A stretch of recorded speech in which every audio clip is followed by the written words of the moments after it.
Super excited today to welcome you to episode 2 of Shut Up and Thrive. Yes, I am Brandon Still, and I'm joined with the fabulous Debra Sunderland. And our guest today is Jonathan Clark. Jonathan is the CEO of Community Solutions by Design. Welcome, Jonathan. Brandon, I appreciate it, man. It's really great to be here. Yeah, so super excited to be here together, and we have some fun, relatable topics, I think, to discuss that we can all relate to. First, I'm going to just thank Jonathan for being patient because my dear sweet podcast cohort, Brandon and I miscommunicated last night on time, and I thought we were going to start at 8. He thought we were starting at 9, and he thought that because I told him 9 last night before I went to bed, and so of course he thought that, and I don't know why I said that, guys. So thank you for your patience. Thank you for being here. And so first, I just want to give you a little amazing information on Jonathan. I've had the pleasure to know him from, he's in my SBA cohort that we've been working through how to really do a mini MBA together. And he is such a leader in our cohort. So Jonathan is growing a 7-figure business with an extensive background as a licensed architect and engineer who runs a dynamic firm. And I know he's in Atlanta and Nashville, and I'm going to say one day France. Jonathan comes from a very humble beginnings in a small Alabama town, becoming a growing small business owner, growth strategist, and business coach with over a decade of experience leading a small team within the architecture and engineering industry to 7-figure financial success. Whoopsie. He has helped many other aspiring business owners start and helped a current small business expand. I keep switching. Can't read it. Consulting, insurance, cinematography, hospitality, e-commerce, and many things more. I just want to say the reason he's so successful is because of his heart. He has this expansive heart and this mind that is a learning mind. And that's what I really appreciate about him, because he's a CEO that doesn't think things have to be done just one way. He gets really curious around, how can I learn from this, especially when things aren't happening as I thought they would? And he had the opportunity to practice that with me today as we were waiting for Brandon to show up with us. And we're like, we thought we were going to be here at 8. And when things don't happen as we think they are going to, we can flip out, we can get mad at ourselves or each other, or we can just relax and get like, I wonder what happened here. And obviously Brandon walked in and said, I accidentally said to him, we're starting a different time. And Jonathan was cool as a cucumber. So that always helps to be a CEO, to be cool, to get curious, to look at all possibilities as to why we're getting the result we don't want, and just learn from it instead of getting upset. Because when we're upset, we cannot see a new way. We cannot see a new perspective. So we're going to start with appreciation for Jonathan. And Jonathan, would you share, what are you celebrating about your business? What's been a biggest win for you with you or you and your team in 2024? What's a big win for you? Well, Debra, I definitely appreciate the introduction. It's been a great pleasure. And I don't think it's coincidence that we met, we connected. I believe in purposeful connections, and very divinely inspired. So for us, we started our business back in 2018. So this year was a great year for us because we got over that 5-year threshold where statistically a lot of small businesses don't make it. And for us to not have prior business experience, and then to have a 7-figure business that's growing rapidly, I mean, it's a lot to be thankful for. And it's put me in a position where I can really reach out and help other people that are closely related and connected to me. And that's just, I get joy from doing that. That's awesome. That's amazing. We're celebrating you. Congratulations on all that. Yeah. So tell us, where's your team winning? Where are you and what's in the last month? What are you celebrating? In the last month, some specific things. So in Nashville, Nashville's been very, very gracious to us. Some of the 3 biggest projects we're working on in Nashville is the Nissan Titan Stadium. So we're actually doing some of the architectural design and construction administration on that. Wow. We've also been working at the BNA airport for like, I don't know, the last 2 or 3 years, working on Concourse A, Concourse D, and then Metro Nashville water reclamation facilities. So we're working on that project where they're building like 2 large, new water facilities for, for Nashville. So like Nashville's been very great to us to help, grow our business, to get our name out there, and give us the opportunity to develop internally, the different people in our teams, team of designers, team of project managers, and then just my C-suite. Like I'm like those guys and girls in my C-suite are incredible. And just like background story, when we first started the business, like I'm very thankful. Like money was not an issue. It was like, hey, let's get this thing off the ground. We'll figure out how to pay ourselves and distribute money a little later when it shows up. So I'm very thankful for that. That's what I'm celebrating. That's really, really brave. Brendan, you want to say something? I just think that's incredible, starting a business like that, just with the idea with you have partners that were all like-minded. Hey, look, let's just make this thing happen and we'll figure out how to pay each other. Because I mean, most of the time, normal people, that's the first thing they think about. Talk about. Yeah. So finding a team that's willing to go all in on the mission and your vision is really kind of amazing. Yeah, like I said, and we all went to Tennessee State University here in Nashville, and so that's my core team. And yeah, it was just one of those things where, here's the idea, here's the concept, here's our experiences. Let's see how we can piece this together and really, put our best foot forward, and it just worked out almost flawlessly. And like I said, if I had to do it over again, I would definitely do it with the same team. That's amazing. This is a learning, I hope, for everyone who might be thinking about starting a business, or people who have been in business for many, many, many years, is how can you get your team aligned? That's not necessarily just around money. Of course, money is important and we need that.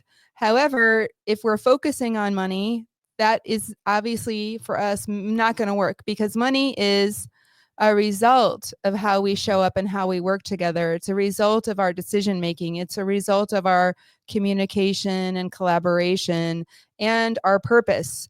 Because if we're not in on what we're doing, if we don't feel that it lights us up and feel that it's meaningful, we're not going to do the work as well as we want, or we're going to do it late, or we're going to do it in a frustrated way, and we're not going to get the results we want, which leads to our revenue. So having a team that's purpose-filled and all in, and then the overflow comes from that, which is the money. This is a beautiful illustration of that. So Jonathan, way to go. Awesome. My last thing is Titan Stadium and BNA and water facilities. I mean, those are three completely different worlds of, it's almost like, hey, we have a niche. We do stadiums, or we do this. Like we can do anything. I mean, there really is a wide scope of work. Yeah, I would say because of those opportunities, they've opened up some different ways of thinking about how to grow our business. And so we are looking to niche into the aviation space, to, niche into the sports and entertainment space as well. And to work with, city and state governments as well. And I think when I dawned on that this year, like when I, had time to kind of sit back and see from where we were and where we are now, I'm honestly thankful to God, because like what has happened is God has allowed us to be on the winning teams. Really, is what it is. Yeah, and that's that trust. I love that, because no matter what your belief is, a loving universe, a loving God that's working on our behalf that we can't see or imagine. That is a gift I believe that Jonathan has as a CEO, is that trust that something greater is working on his behalf, on his team's behalf, and on his company's behalf. And that trust gives him that opportunity to get curious, to allow something to come towards him. And when we are allowing, things happen. But most of the time, I know you dear ones can relate to this, we want to make things happen. And when we're holding on tight with our fists clenched on trying to make something happen, we only focus usually on one thing. There is a right way of how it should turn out. There's a right way of how our people should be. There's a right way on how we should be. And it becomes really serious very quickly. And when we get really serious about how things should be, it usually doesn't turn out that way because our defenses are running. The ego, the unconscious mind, the part that we want to say, shut up, continues to drive our decision making and and takes away our actual well-being and our opportunity for ourselves and our team to thrive. So I just want to bring in, let's always get curious, guys, when how we're making our decisions, and are we willing to trust what we can't see? Are we willing to trust that things are always working on our behalf? I remember, I'm going to botch this. Einstein says, the most important decision you will ever make is what universe you live in. Do you live in a world that is for you, and is it a loving universe, or is it one against you? Because you're going to have two very different outcomes. So I repeat that again. The most important decision that you will make in your life, in your leadership role, in your relationship to self and others is, where are you? What are you believing? Are things and people for you, or are things and people against you? Now, we know the unconscious mind, 96 to 98% of the time, if you are not aware, and most of us aren't, we're just going on autopilot, are going to believe that something is not for us. How do we know that? If we have stress, we have overwhelm, we have fear, anxiety, sadness, that means something is not for us if it stays with us. Now, of course, we all have sadness. Of course, we all have fear. Of course, we have frustration, irritation, and disappointment. Normal. However, if we stay in that space and don't learn how to release that hold that's causing those emotions, we will continue to repeat what we don't want. So the practice that I lead, Jonathan and Brandon and my people, is how do we shift from holding on for dear life, making everything serious, and it has to be a certain way, to trusting, to getting curious for myself, for our teams, right? This is all we're doing. We're just shifting. It is normal. There's nothing wrong with you, dear ones, to be in that space of defense. But it's how do we give compassion to ourselves, compassion and trust to those on our team in order to trust what we cannot see. Yeah. Yeah. It's really what it is. It's that shift that makes it all possible. So Jonathan, let's get some learning together, because you are a learner and a grower. And I'd love for us, if you're willing, to get vulnerable, because CEOs who are, I know you are, CEOs who are the most vulnerable have a team that will be open to share their losses and their disappointments, and they will have somewhere to go and talk to them. But if they feel that the leader knows everything and is judging them, they're not going to go and talk to that CEO or that leader. So we just want to appreciate Jonathan, that he is that kind of leader that is vulnerable, and his team can go and talk with him when they get something they don't want or they're confused. So Jonathan, if we could just play with the thought right now, if you could get a result that you would like to create within maybe 10 working days, a small, tiny shift around a win that it might be something that you're confused on, you're uncomfortable with yourself or your team, or maybe it's been a constant struggle and you would just like to tweak it so that it's not a struggle, so that you could get that win in 10 business days. What would that be? That's a great question, Debra. So I would say for me and my team, what I consistently say, and I think this is for all businesses, most businesses, if they unfortunately are quote unquote destroyed, it's usually from the inside. Mm-hmm. That's right. I mean, you have external factors, but honestly, like you said, if you have that internal belief that things are working in your favor, you can only really be destroyed from the inside. And so for our team, I think a 10-day win for me is that the new thing I'm learning this year is about personalities, and communication, and how that ties together, because different personalities have different ways of communicating. There's different effective ways of communication with different personalities. And so like for us and my team, my C-suite, there are two people that have like almost kind of like that type A personality, and just getting everybody to play nice in the sandbox, right, kind of thing. And so what I've learned and kind of observed is that, those individuals, they'll come to me and, we'll talk out issues, and I'm trying to figure out, okay, that's great. I'm glad I'm creating that space where they can come and we can work things out. But it's like, I want to get them to kind of, talk to each other and do the same things that they do with me. And I know we have different different personalities. And so me just observing from the outside, I want to, figure out how to be helpful and how to get like two type A people to, really work cohesively. This is beautiful that you're bringing this up, because this happens across the board in every organization that I've worked with, especially at the C-suite, because there's such talent there. There's such knowledge, wisdom that these amazing C-suite, C-level people bring. Yeah, and they're very passionate. Yeah. Right? That's how they got there. Yeah. That's how they got into that place. And if the C-suite isn't fully aligned, it's going to trickle down to the rest of the organization, the rest of the people. They can sense it when there's a disjoint. And so what I'd love to support you in, Jonathan, is when someone, let's just play with this idea. To build trust, we have to be vulnerable. And when someone comes to the CEO to say, well, hey, this person's doing this and I'm not happy about this, or I want this changed. Is that what's happening? Do they come and say something similar to that about the other person? Yeah, it could be about a different person, or it could be about operation that like a standard operating procedure. Okay, so some kind of complaint. Potentially, it's a complaint. Yeah. Okay. Yeah, CEOs mostly get calls for complaints. Yeah. So complaints tend to go to the CEO or the head of HR, right? That's where the complaints go. And when we have complaints, right, it's like, right, and then HR gets in the middle of it, the CEO gets in the middle of it, and it can be a heavy burden on those people who are taking it, and it can distract you from leading and doing the thing you're called to do, which is steer your ship. Right? Because if you're not the helm steering the ship, right, and getting caught in the weeds, that's going to take your rudder in a direction you don't typically want to go, not intentionally, unintentionally. So I'd just like to share with you, Jonathan, if you're willing, no blame or shame for you. It might get uncomfortable, right? And we want to get uncomfortable. Why, Jonathan?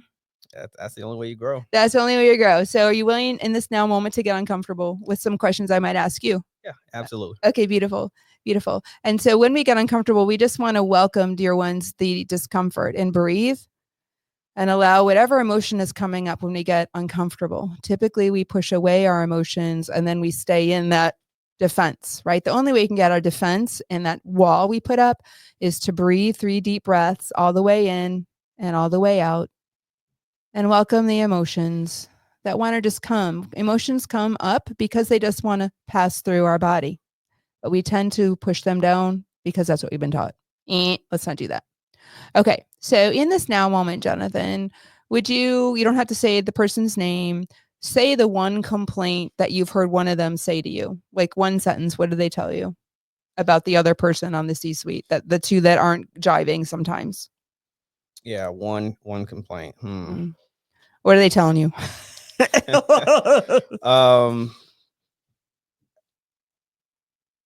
That's a great question. I would say one complaint is has to do with like the time it takes to make decisions.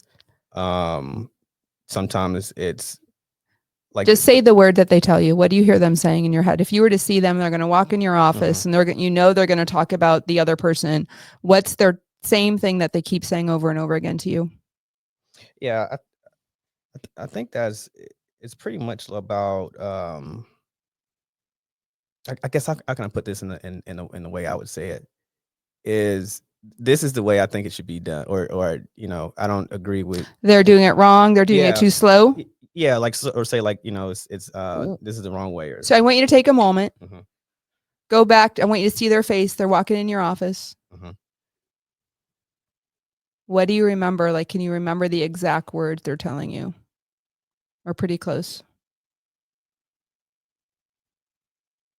Exact words. Let's see. Let me take myself back here. Yeah, take yourself back. That's beautiful. This is where we get our learning here. Yeah. So, okay. So it was that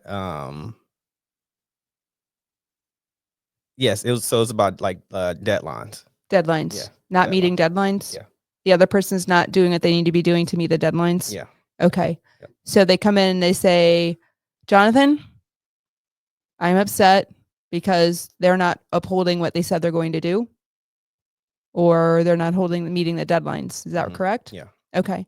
And then what do you say? Well, I honestly, my first question is, okay, let's figure out like why. Okay. Yeah. Okay. This is beautiful because why question is a defense question. Mm. Why means unconsciously, right? Mm-hmm. You're not doing anything wrong. Why means someone's to blame. Mm. And that's what the ego is constantly like, why is this happening? Right? How many of you can relate? Why is this happening? Why isn't my son listening to me? Why isn't my partner in crime, whether it's my partner in crime, my partner in marriage, or my partner in business, why do they just not listen? Why are they not following through like they said they would? Is that correct? Kind of, they're just not following through. Mm-hmm. Yeah. So when we do why, it's like blame. So notice if you guys have that thought running through your head. Beautiful, right? There's nothing wrong with you. It's just what the mind does. And when we have a partner, a business partner, come to us and complaining about someone else on the C-suite team or the team, and they say that, and then we say why, I'd love for you guys to switch to, can you take a deep breath? I hear you. I hear your complaint. There's nothing wrong with you. And can we get curious together around how we're responsible? What part do we play in the role that we're creating the result we don't want? Because if we're a team, we don't want a silo. And we also want to notice we're all human in this, and that we all have a responsibility to create the result we have and don't want, right? Whenever we get a result we don't want, it's our biggest teacher that we are an autopilot, our own personal autopilot of how we listen typically, and how we put up our defensive walls, and how we speak when we're in that place. And we tend to say, why is this happening? This shouldn't be happening. Why are they late? Why are they not doing what they say we're going to do? So we want to get curious together around what's our pattern of thinking and hearing that's no longer serving us. So with Jonathan, I might want to say to him, Jonathan, would you be willing to say to this partner that's coming to you the same question? Would you be willing? I'm just going to make up a name. I'm kind of going to call him Joe. I have no idea what his name is, but Joe, I would love for you to get curious around how you are part of creating what you don't want in the situation. What's just your part? Not less than your responsibility, but not more than your responsibility. So, i.e., that might be, Joe, where were you possibly not really clear with the other person that you are getting a result you don't want? Now, if you're like me from the north, I speak very quickly. So that's one thing that I go to when I want to get curious with my people in my life, like, maybe I spoke too quickly and I wasn't clear.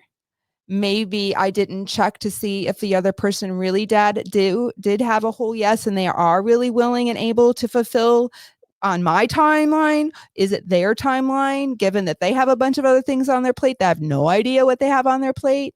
And did they really stop and say that they have a whole yes to completing it? Or was it out of fear, and you could tell, oh, they're just doing it because I'm saying they have to do it, or because we're in a team and they think they have to say yes? Like, just there's a lot of learning there. So would you be willing to coach your partner on getting curious with you on how you're creating that? Yeah. Oh yeah, absolutely. Okay. I think that's a great approach, actually. Okay, beautiful. Yeah. The second question I'm going to ask you is, would you be willing to stop getting in the middle of them? I want to stop getting in the middle. I don't want to even want to be in the middle. Right. So this is right. This is monkey in the middle here, right? What happens when you have monkey in the middle?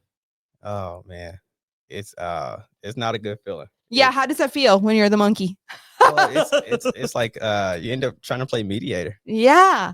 And the CEO has much more bigger fish to fry than be the mediator of, it's kind of like we act like we're children again, the parent and the kids, right? It kind of not that they're kids and not that you're the parent, but it kind of feel like that a little bit. Yeah. So guys, what we call this is, and Jonathan might not like this, is gossip.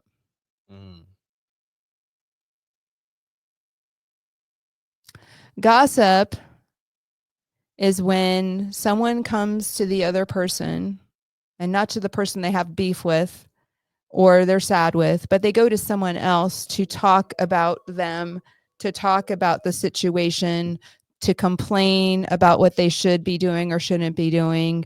And then gossip is also, it's the speaker, then the person complaining. It takes more than one, right? The person complaining, but also the person listening creates gossip. The person who doesn't have responsibility to make the change, the listener, but they listen anyway, they're privy to creating gossip in an organization. Okay. And gossip, what happens when people gossip? What happens in an organization if there's gossip? It usually leads to distrust. Thank you. Yeah. You pegged it. Ding, ding, ding, ding, ding. And my experience from being with startup companies all the way up to multi-billion-dollar companies, guys, is that every organization does this. It's not intentional.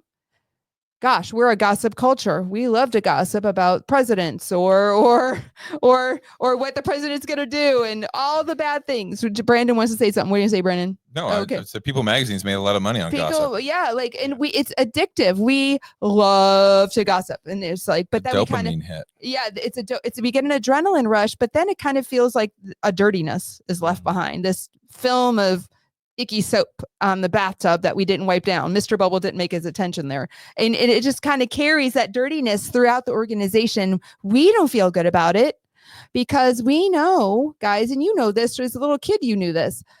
If someone is gossiping to you about someone else, if you don't stop it and you hear them, they're going to go and gossip about you.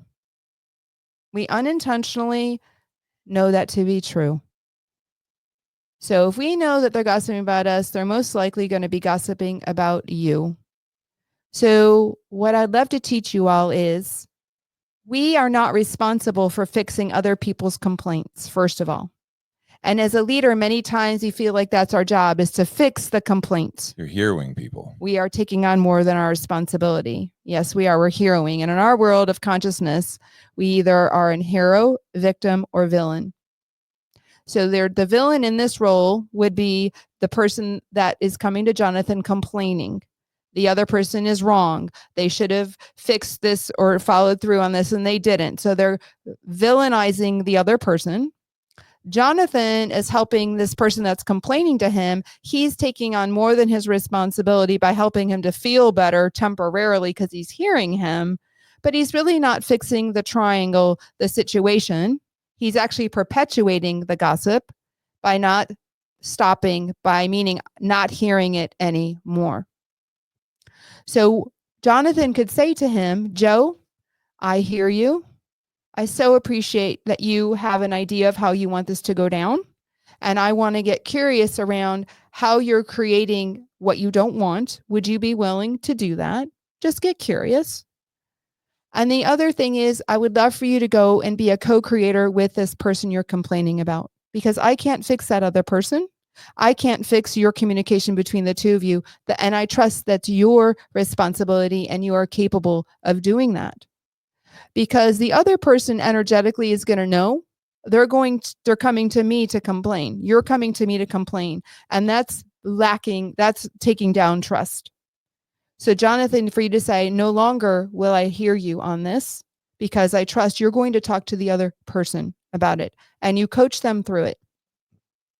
The coaching would be Joe going to the other person. Listen, I'm going to make up another name for the other person. His name's going to be Buddy. Buddy Lee, man of action. Okay. You're going to say, Joe, I would love for you to go to Buddy and say, hey, man, I know we're not getting the results we both wanted on this, that we seem to be running behind on something. I want to get curious around how we can communicate more effectively. What are your thoughts on how we can complete this in a more timely, reasonable fashion? What do you need from me in order to make that happen? And I also want to understand, maybe I'm not hearing you. Where do you believe I'm not hearing you? So you're coaching Joe to be curious and also to be vulnerable and also to be open to listening to the other person, because that's all he can do. He can't change the other person. He can only state what's true for him, how he wants to be a part of the change formula, and how he wants to be a better listener, which is inviting the other person to be vulnerable, share what they're thinking, and to be a co-creator.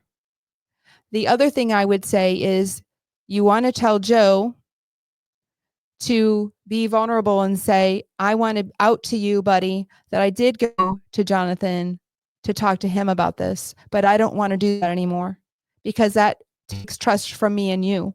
And I want to out that to you. I want to be vulnerable that I went to Jonathan instead of going to you about it. And what I'd like to do is, if we are working together and have a clear agreement with each other, that we come to each other instead of going to Jonathan, because we can build trust that way. And I was part of creating a lack of trust by going to Jonathan. What are your thoughts on that? Yeah, I think the thing that stood out to me is the very beautiful word of co-creating. Mm-hmm. Because just the word create, has a positive connotation to it. And so having two people, co-create a better result. I don't know. It sounds very, like something that should happen and we should experience. Yeah. And this is not something for you to take. This is not your lane, right? Mm-hmm, the three lanes, my lane, your lane, God, the universe's lane. Yeah. When you step in their lane, this is their partnership. And every time you step in the middle of how they're going to work together, it dissects it and makes it kind of like it can't be put together in a healthy way. So you refusing to not be a part of gossip. So when people come to you every time, it's not going to be just these two. You're going to have a lot of people come in and complain to you. That's just what people do. My caution to you and my want for you is to be like, I hear you. And I want you to go directly to the person that can be the change to it. I can't change that. I cannot change the other person, and you can't change the other person, but you can be the change agent by going to them and being vulnerable about what they think, what they desire, and would they be willing to be curious around learning from the other person? How can they learn together? How can we be co-learners together around how we unintentionally create results we don't want? And that's really all we're doing, guys. If we want to grow a business and a culture that's thriving, we got to stop the gossip. And we're all, unfortunately, gossipers. And that's the biggest thing I notice is organizations have gossip galore. And that's why we don't have trusting organizations. And if we nip gossip, we will have just that one thing. We will start to build trust. Yeah. So it feels good to listen to others temporarily until it doesn't feel good, right? So just admit that it feels good to be a part of gossip. And then you kind of feel that residue on your body, like, oh, yuck. Ugh. So love yourself, right? Know that that's kind of an adrenaline, like Brandon said, kind of an adrenaline hit that we get. Oh, what's going on over there? I want to hear this juicy information. But then it doesn't serve us well. So just notice that addiction that you might have to that juiciness. Give yourself some love and compassion and go to your higher self. Go to yourself around, how can I learn? How could this be my teacher around creating trust for myself and not getting in the weeds? Because CEOs like to be the fixers of others. I'm going to fix this. Oh, here's my team and they need me. I'm going to be the hero and fix this. But when we are fixers, we're actually taking away the learning of our partners to grow themselves. And when we hero people taking on more than our responsibility, we're actually taking away their learning to grow. And that means we do that for our kids because we want to take care of our kids, and we step in and we take away their learning because we think, oh my gosh, we don't want them to suffer. We don't want to be conflict. But if we don't get uncomfortable, like Jonathan started to say, our kids got to be uncomfortable. Our team's got to be uncomfortable. We are not the fixers of discomfort. And every time we want to take away discomfort, we're taking away the opportunity to thrive and grow. This makes sense. You know, it's funny, when we first started talking, we talked about pausing and getting uncomfortable. That's the first thing in my mind. I wrote down getting uncomfortable, taking a moment to breathe. When I use this, the most is with my kids, because kids don't know how to regulate their own emotions. And so many times we're in our own world, and the kid will come and go, Dad, I'm mad, or I'm this. You go, don't be mad. That's not a big deal. And you will tell them how they should feel, versus pausing and sitting down and saying, wow, you're scared. Tell me about that. Yeah. Tell me what you're feeling right now. It's okay to feel scared. Like, Yeah. tell me about your fear, and just listening to them and then coaching them, versus, I don't have time for you. That's not scary. You don't need to be scared there. That's not scary. Like, well, it's scary to me. Yeah. Like, and Yeah.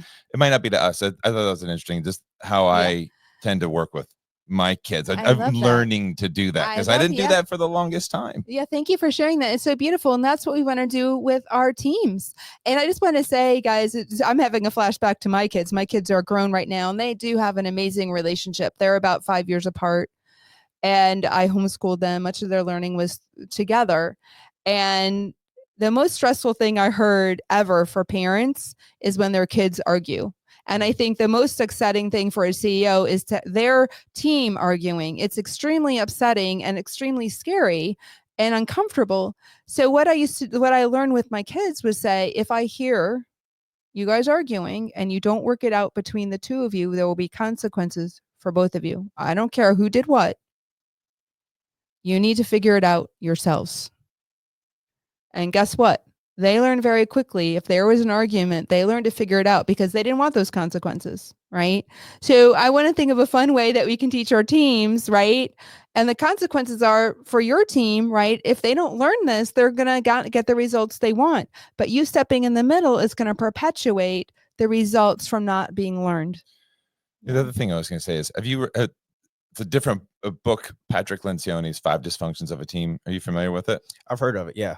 Fantastic book. But the idea of one of the dysfunctions is lack of trust, and the other one of the dysfunctions is lack of healthy conflict.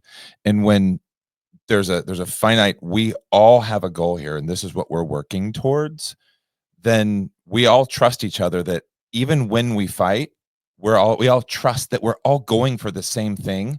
Like, if you have meetings, at the end of the meeting, it's like, well, that was easy. Everybody just agreed with everything. That's a terrible meeting. I need Yes. you to say, Yeah. I don't agree with that. And when we foster a culture where people they trust each other, that allows people to disagree. And then it opens up that door for when they don't come to you, they feel confident they can just go to each other. And building that culture of trust is vital. The way that you described all of that was how you do that, which I thought was fascinating. Yeah, I love it. And I wouldn't even say disagree. I would like to shift that word. Okay. I would like to say we all have different perspectives, and we want to gain as many perspectives as possible. So when you have a team meeting, whether it's a team of 2 or a team of 300, whatever that is, I would love for you all, dear ones, to say, around this concern or around this issue or around this result we're trying to get, but we're not getting in a team meeting. If you want to have team meetings full of fruit instead of rotten fruit, and you keep getting the same old result you don't want, I would love for you to say, what do you most fear around this result you're not getting, and have everyone write it down, because they're all going to have different fears, because they all want the same result, but they're not getting it, right? We are all targeting the same thing. And the second thing is, what do you most want around this, and have everyone write those things down. What do I most want? What do I most fear? And then you go around the table and you hear everyone. You can even write it on a blackboard, or not a blackboard, a whiteboard. Blackboard is when I was little. Whiteboard. And that way you can get the wisdom from everyone. Everyone's being heard around what their fear is, so they're going to get vulnerable and hear each other very quickly. And then they're going to notice everyone has a different desire, or maybe even similar. And then you can say, if we could create all the things that we want in this opportunity, write down all the ways that we could get this desire, and have everyone pause to write it all down. If their mind gets curious, because now they can get curious because their fear was felt and heard. Then they can go to all the curious ways that we can build this and write down all the opportunities, because when we're scared or in defense, we don't see opportunities, but we just see one way of being right. It's got to be done this way. But we know that doesn't work when there's a one way of doing things. So then when people feel safe because they're heard, then they can write down all the things that they want to create. And then you're going to list a whiteboard of so many opportunities. Then you can say, okay, what do you guys think are the top 3 greatest opportunities that we can go after in the next 10 days, working days? What is it that we can both, I'm just making up a number here to have fun. And then you can all agree on what are the next ways that we can take steps around what we do desire. And again, you might not all be on the same page, but it's going to start a conversation. And people are going to start to learn that fear is welcome, and so are desires. And that we're just human, and that there's so much wisdom together. And we start to listen to all the wisdom that's in a table around it. Does that make sense?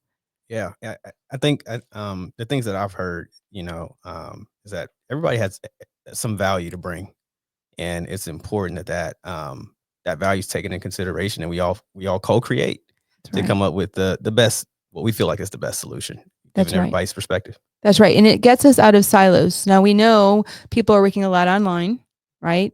Virtually. And we know that we're struggling even more with engagement after the pandemic. We already were struggling during the pandemic. That's why I had the Great Resignation. Well, guys, it's not getting any better. And if we don't have engaging teams, we're not going to have thriving environments. We're not going to have thriving results. Our revenue is going to suck or not be where we want. And people are actually going to end up leaving the organization. People never leave because of their job. They leave because of the people they work with. This is true. So if we don't start to build thriving culture, we're not going to get the most from our team, and they're going to leave. And that's going to be very costly in so many ways, psychologically, emotionally, and physically, and revenue. So I want you to think about how to bring people together, and how you as the CEO can do that even greater by not stepping in the middle, by creating more gossip and more lack of trust. So Jonathan, in this now moment, will you just give yourself compassion, grace, and love for seeing this and appreciating yourself for being brave and sharing with us? Oh yeah, absolutely, Deborah. I want to thank you for bringing that in and lighting us perspective, because what I feel, the things that you just said for me actually helps to dissolve and dilute the spirit of strife, which is really what gossip creates. That's exactly right. Yeah. Very good. Very, very good. And again, I'm just going to repeat, gossip is speaking something to someone else that it should be said to the other person you have a discomfort or a frustration or sadness or whatever that is. And gossip is also being the listener. So if you're a listener, you can lovingly say, hey, I hear you and I can't bring change to this. The person that can bring change to it is you and the other person you're complaining about. Would you be willing to lovingly share in compassion your thought, your feeling, and your desire with that other person? Because I can't be the change to it. And I am not going to be involved in this anymore because I trust that you are able to figure it out. Are you willing to share that with them, Jonathan, like that? Yeah, I think you said it very gracefully. Okay. Yeah. And when will you do this so we can get your win in 10 days of turning this relationship that you have with your other 2 people on your C-suite? When will you be willing to do that? Oh yeah. Like I really want to say today. Like okay. I really want to, like, this is something about 45 minutes from now. And will you share that with Buddy, and will you share that with Joe, what you're learning? Yeah. Around how to build trust with them. Okay, beautiful. And I would love to hear, like, maybe you'd be willing to post on LinkedIn, Facebook, your results that you get from this. When we post this and whenever we get this posted, what happens for you, how you're thriving and how you're sharing and practicing this building trust versus gossip, because it's just a practice. We're not going to do it perfectly. We're not going to get this right away because it's going to be uncomfortable and people are going to go back to their patterns. So we got to keep practicing. That's all we're doing is practicing this work. Yeah. I think it's a beautiful thing, and it's only going to help to ultimately grow our business. And because that's the thing, as you grow from a small business to a medium-sized business, large business, a CEO, like, there's only one CEO. Yeah. Right. So you can't reach out and touch everything and everybody. So you have to foster and create that pattern of, make sure that two people that have that issue with, or something going on, like, are able to communicate and talk with each other. But it starts with me, of course, to create that pattern and create that culture, and then it should go from there. Yeah. And it might be uncomfortable for you because it's a new pattern for you. And you're going to have this voice that's going to be like, oh, because CEOs tend to take on more than a responsibility because they care about their people and their team. So they step in and I got to fix, all unintentional. So when you notice that anxiety of like, oh, someone, take a few deep breaths, give yourself some grace and love, and let yourself be appreciative of, I'm just trying this new thing, this new pattern for myself and my team. And it might be uncomfortable to even speak this to Buddy and Joe to share, because they might react to it, and because we can't control how someone feels or thinks and behaves on the other side of what we're going to say. We can only be responsible for how we think, feel, and behave. So it might be a little uncomfortable because it's breaking a pattern. So would you be willing to give yourself some grace when you feel uncomfortable with this new pattern over and over again? That's all you're doing. Yeah. Beautiful. All right. So everyone, I just want to applaud Jonathan. Yay! Put your applause on. Yeah. Woo! Yeah. CEOs The thriving. gallery is excited today. That's right. The gallery CEOs is really thriving excited. and growing. We're all growing, guys. If we're open and curious to learn from what we have and don't want, how to be continual learners, because we're the creator of how we think, how we then feel, how we then behave. And 96 to 98% of the time we're on autopilot, creating the same pattern, just like Jonathan has been creating this, which you didn't even realize until we look at what's not working. Whoa, if we can look at what's not working, there's learning and opportunity here versus doing the same old thing over and over again, expecting a different result. Yeah, it can be funny or not so funny. Sorry, I had to throw that one in there. Yeah. And if we can get curious and not think things so seriously, we can always grow and thrive. So, Jonathan, what do you want to tell your thought that wants to shut up? What are we going to tell it when it wants to tell you? What's that thought that you have that's like, I got to step in and hear this person, and maybe you gossip, but you maybe didn't know it was gossip? What's that one thought you're going to tell yourself to shut up at?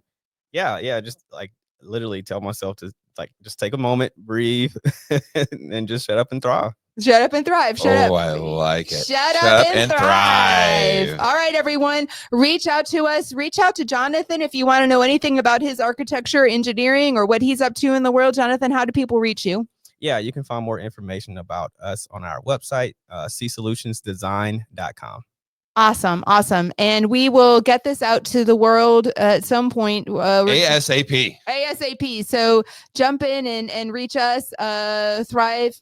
Shut up and thrive with Brandon and Debra. Thanks, everyone. Sending you so much love.